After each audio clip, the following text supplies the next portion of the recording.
2월 23일 금요일 5분 브리핑입니다. 윤석열 대통령이 민생 토론회를 명분으로 전국을 순회하며 지역별 선심성 정책을 잇따라 쏟아내고 있습니다. 어제 창원 가서는 이 지역 국가산업단지를 문화와 산업이 어우러지는 융복합 공간으로 바꿔나가고 그린벨트를 풀기도 하겠다고 했습니다. 거제에 가서는 기업혁신파크 추진과 관광개발 추진을 약속했는데요. 이런 민생 토론회는 1월 초부터 어제까지 14차례에 이어졌고요. 민생 토론회 뒤에는 지역 재래시장 방문 일정을 이어갔습니다. 야당은 민생 토론회를 빙자한 사전선거운동이고 관권선거라고 지적했습니다. 이 말은 비슷한 일이 있었던 문재인 대통령 재임 당시 야당, 즉 국민의힘 대변인이 했던 말입니다. 여당 선대위원장 선봉장 역할을 하고 있는 윤석열 대통령 이야기를 한겨레가 다루었습니다. 김영민 의대 정원 증원에 반발한 전공의들의 집단 행동이 본격화되면서 정부가 보건의료 위기경보를 최고 수준인 심각 단계로 높였습니다. 심각은 경보 4단계 중 가장 높은 수준입니다. 정부는 공공의료기관, 시의료원과 보건소, 공공병원의 평일 진료 시간을 연장하고 주말 진료도 확대하기로 했습니다. 한편 어제 기준 전국적으로 사직서를 제출한 전공의는 8,900여 명인데요. 전공의의 4명 중 3명이 의료 현장을 떠나겠다고 의사를 밝힌 셈입니다. 의사단체들의 집회도 이어졌는데요. 의대에서는 휴학 신청 인원이 10,000명을 넘어섰고 의대 10곳에서는 수업 거부가 이루어지고 있습니다. 정부는 의사들의 굴복만 요구하며 사태 해결을 위한 노력은 게을리하고 있습니다.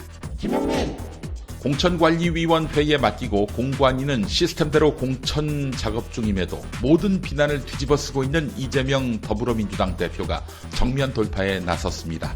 우선 공천 파동에서 불거진 사퇴 요구에 대해 툭하면 사퇴하라는 분들이 계신 모양인데 그런 식으로 대표가 사퇴하면 365일 대표가 바뀌어야 할 것이라고 말했습니다.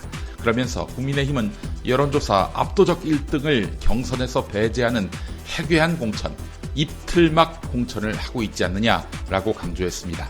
한국일보는 이재명 대표 측이 최소한의 쇄신 조치로 공천 관련 실무 책임자인 조정식 사무총장 불출마 카드를 고려 중이라고 보도했습니다. 오늘 경향신문 제목이 참 빡치게 만드네요.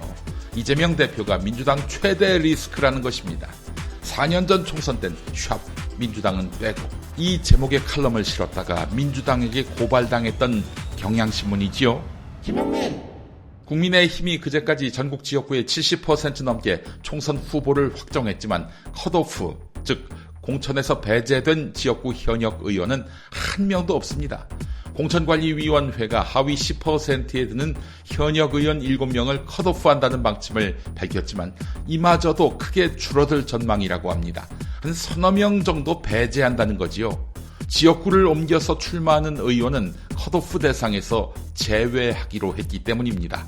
한편 국민의힘은 비례대표 위성정당인 국민의미래 대표로 국장급 당직자를 앉힐 방침입니다. 결국 본회의 재표결 가능성이 있는 김건희 특검 법안에 대해서 탈락 의원들이 이탈표를 행사한 것을 막으려는 조치로 해석됩니다. 동아일보 분석이 그렇습니다. 김영민 대만 반도체 기업 TSMC가 일본 구마모토에 지은 반도체 공장이 오는 24일 준공합니다. 당초 5년 걸릴 것으로 예상했는데 365일 24시간 공사로 2년 만에 완공했습니다. 2021년 10월 투자 계획을 발표한 시점부터 따져도 2년 4개월밖에 안 걸렸습니다. 미국 인텔도 올해 말부터 1.8나노미터급 주문형 반도체를 양산하겠다고 발표했습니다.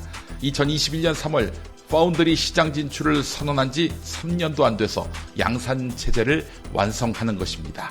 과거 반도체 주도국이었던 미국과 일본이 한국은 상상도 못할 만큼 놀라운 속도전으로 반도체 부활에 나섰습니다. 삼성전자가 심각한 도전에 직면한 셈인데요. 이 소식을 전하고는 노동자 보호법을 축소해야 한다고 오늘 조선일보, 중앙일보, 동아일보 그리고 보수경제신문이 한 목소리를 냈습니다. 김영민 신문별 간추린 소식입니다. 지난해 가구 순자산이 10년 만에 줄어든 것으로 나타났습니다. 집값 하락 영향이 컸습니다. 한국인 삶의 만족도는 코로나19 사태 이전보다 개선됐지만 경제협력개발기구 OECD 회원국 중 하위권에서 벗어나지는 못했습니다.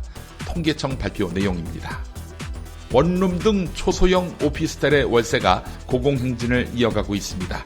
초소형 오피스텔 주 수요층인 청년층의 주거비 부담은 더 커졌지만 정부 대책은 마땅하지 않습니다.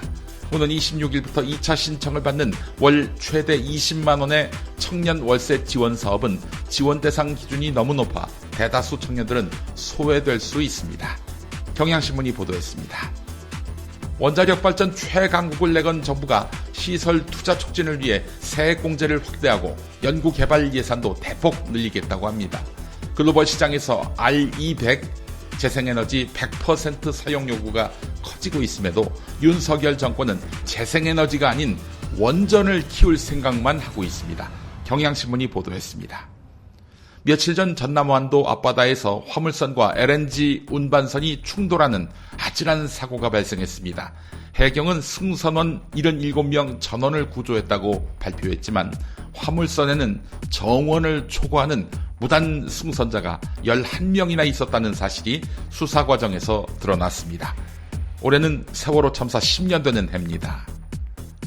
경찰이 대량의 캡사이신 희석액 구매에 나선 것으로 파악됐습니다. 이것은 집회 때 참가자들에게 쓸 용도인데요. 경찰은 집회가 불법 폭력 성격을 띠게 되면 쓴다는 방침입니다. 앞으로 쓸 일이 많아질 것 같은 모양이죠? 동아일보 보도였습니다. 이상 5분 브리핑이었습니다.